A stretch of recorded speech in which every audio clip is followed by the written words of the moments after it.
sejumlah dapil itu juga tidak efektif.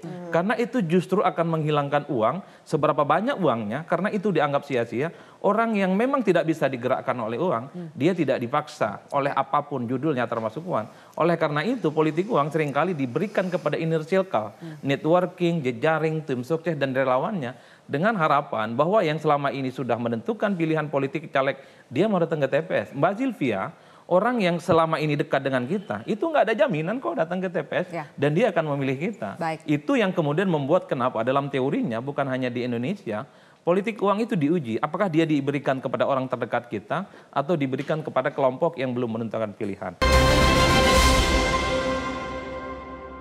Dipersembahkan oleh banyak mendapat cerita rekan-rekan yang menebar amplop sampai dengan nilainya 10 miliar di tingkat DPR RI nggak jadi.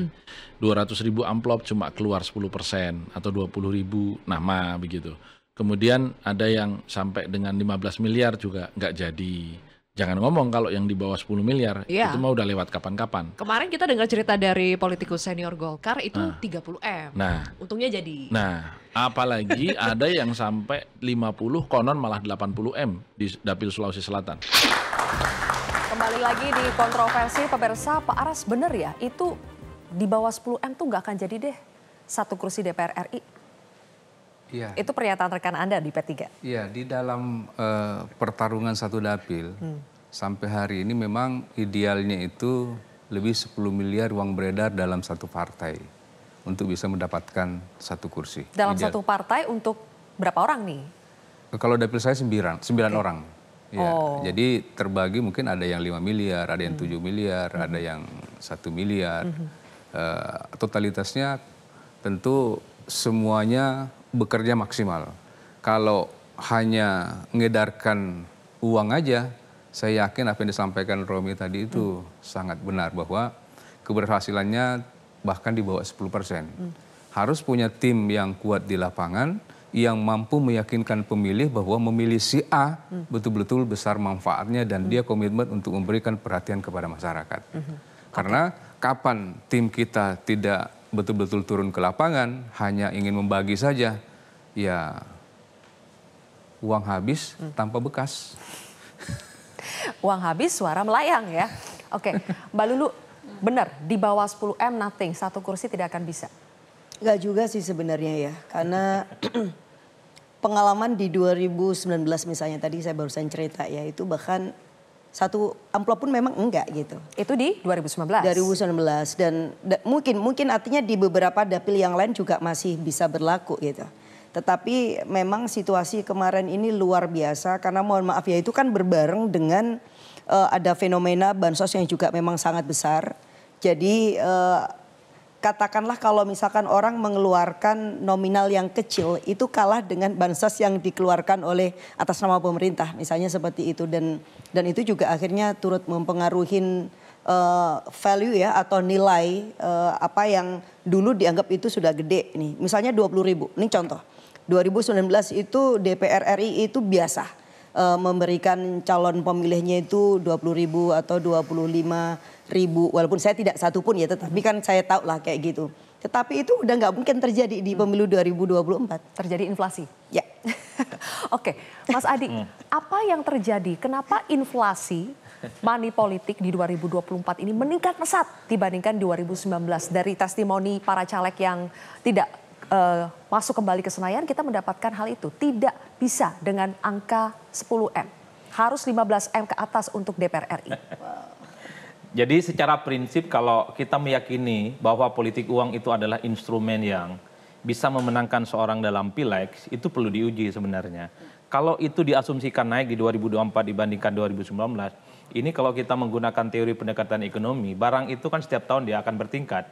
Dulu masyarakat kita permisif akan menerima politik uang 50.000, 2024 akan naik 100.000. Itu sesuai dengan kebutuhan mereka yang kemudian menurut saya dikapitalisasi oleh para pemilih. Yang kedua, kenapa saya ngomong politik uang itu harus diuji tentang efektivitasnya. Ada kawan saya seorang caleg yang menurut saya duitnya nggak banyak-banyak amat, hanya menjual dia adalah sebagai salah satu jubir capres tertentu dan dia menang. Sebut saja Ahmad Khalid. Dia dapil Depok, Bekasi, saya tanya berapa uang yang dihabiskan, nggak banyak. Dia hanya mengamplifikasi sebagai jubirnya Anies dan dia menang. Sulit bagi saya untuk membandingkan dengan ada caleg lain di tempat yang saya kira disebut sebagai dapil neraka jahanam. Sudah umrohkan 500 orang, sudah memberikan sapi limosin ratusan, dan dia tidak terpilih. Ini yang kemudian saya sulit untuk membayangkan bahwa uang itu bisa dijadikan sebagai instrumen untuk memenangkan satu pertandingan.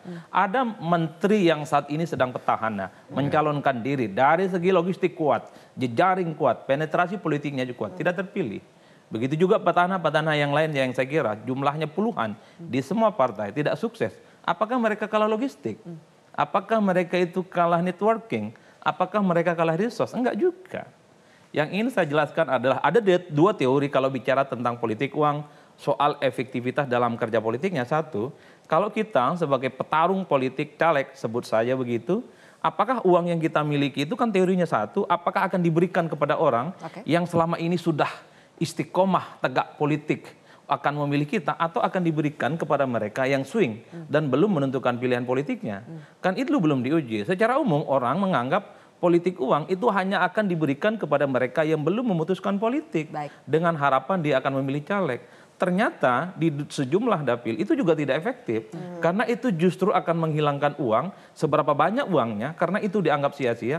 Orang yang memang tidak bisa digerakkan oleh uang, dia tidak dipaksa oleh apapun judulnya termasuk uang. Oleh karena itu politik uang seringkali diberikan kepada inner circle, networking, jejaring, tim sukses dan relawannya, dengan harapan bahwa yang selama ini sudah menentukan pilihan politik caleg, dia mau datang ke TPS. Mbak Sylvia, orang yang selama ini dekat dengan kita, itu nggak ada jaminan kok datang ke TPS dan dia akan memilih kita. Itu yang kemudian membuat kenapa dalam teorinya bukan hanya di Indonesia, politik uang itu diuji. Apakah dia diberikan kepada orang terdekat kita atau diberikan kepada kelompok yang belum menentukan pilihan. Nah, yang terakhir yang ingin saya katakan adalah bahwa politik uang memang kalau kita membaca survei-survei ini yang kan menerima cuma sekitar 35%. Dan selebihnya itu mereka tidak terlampau terpengaruh sebenarnya dalam konteks bagaimana mempertaruhkan segala hal yang terkait dengan kekuatan politik uang. Oleh karena itu kalau saya membaca rata-rata secara umum, politik uang itu sebenarnya ibarat jeruk makan jeruk, teman makan teman. Jadi kalau Mbak Lulu, Bang Viva, Bang Faras main politik uang, dalam banyak hal yang dikalahkan itu adalah sesama caleg internal partai. Karena dalam sistem proporsional tertutup, satu dapil itu bisa dipastikan setiap partai mendapatkan kursi. Di dapilnya Mbak Lulu misalnya, PKB itu pasti dapat satu kursi. Pertanyaannya adalah siapa yang dapat? Apakah Mbak Lulu atau yang lain? Di dapilnya Bang Viva misalnya, yang bisa dipastikan ada satu caleg dari PAN yang dapat, pasti. Tapi pertanyaan apakah Bang Viva atau yang lain yang mendapatkan itu. Begitupun dengan yang lain. Oleh karena itu, ketika ada caleg yang ngaku ada 20M, 30M yang spending money, secara tidak langsung dia itu memakan temannya sendiri. Perang saudara terjadi. Perang saudara, jeruk makan jeruk, teman dan makan teman. Ini yang sebenarnya harus diingat, beda dengan Pilpres. Politik uang, politik bansos itu memakan lawan. Kalau 02 dipersepsikan sebagai sosok yang katanya politisi bansos, maka yang dirugikan itu 1 dan 3, bukan yang lain. Baik, oke, Mas Hensat, kita berbicara kaitan antara Pileg dengan Pilpres. Sekarang ingin mengaitkan apakah sebetulnya faktor petahana ini sulit untuk kembali maju atau kembali masuk ke Senayan itu, apakah karena tidak ada kotel efek dari Pilpresnya? Pileg ini pemilu serentak yang berbarengan membuat Pileg itu caleg-caleg bekerja sendirian dan tidak terbantu dengan kotel efek dari Pilpresnya. Ya memang kalau kotel efek itu harus dikaji lagi ya, apakah dalam Pilpres kali ini memang berlaku. Karena ada beberapa daerah yang memang kotel efek itu berlaku dan semakin kuat, tapi juga ada yang membuat kocar-kacir gitu. Misalnya Jawa Barat misalnya, itu kotel efek yang kuat itu kotel efek dari Ridwan Kamil atau dari Prabowo sebetulnya. Karena Dapil 1 Jawa Barat misalnya itu dibuat kocar-kacir oleh istrinya Ridwan Kamil. Karena dari beberapa petahana termasuk di Golkar sendiri pun hampir saja kacau balau dengan kehadiran Ibu Ridwan Kamil itu di Dapil 1 Jawa Barat, padahal waktu itu posisinya nomor 4. Jadi kotel efek ini menurut saya bukan hanya perlu dikaji, tapi jangan-jangan memang sudah menghilang berdasarkan ketokohan-ketokohan yang ada gitu. Jadi kayak misalnya dapil yang seharusnya dimiliki oleh PDI Perjuangan. Apakah kemudian serta-merta caleg PDI Perjuangan bisa melenggar bebas gitu, melenggang bebas, itu juga belum tentu juga.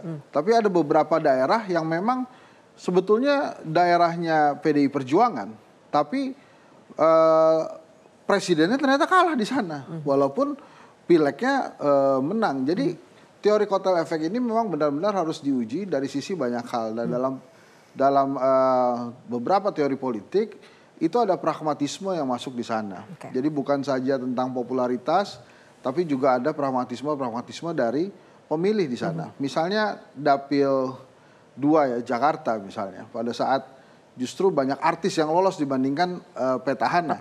Itu kan juga sebuah fenomena menarik gitu. Apakah itu kemudian serta-merta karena kotel efek yang memang ada? Menurut saya belum tentu. Karena di Jakarta misalnya, tentu saja nama Ganjar dan nama Once lebih populer Once gitu. Memang fenomena artis ini juga menarik gitu. Bang Viva juga pasti memastikan bisa melihat itu. Jadi yang pertama Mbak Zilvia, ketokohan jangan-jangan di pileg itu memang sudah tergerus gitu ya. Nah itu bisa dari politik uang atau memang kondisi geografis setempat. Baik, kita berikan tepuk tangan dulu. Nanti di segmen berikutnya kita akan bicara bagaimana mengevaluasi, bagaimana mengurangi praktik politik uang di pemilu-pemilu ke depan. Sesaat lagi pemirsa.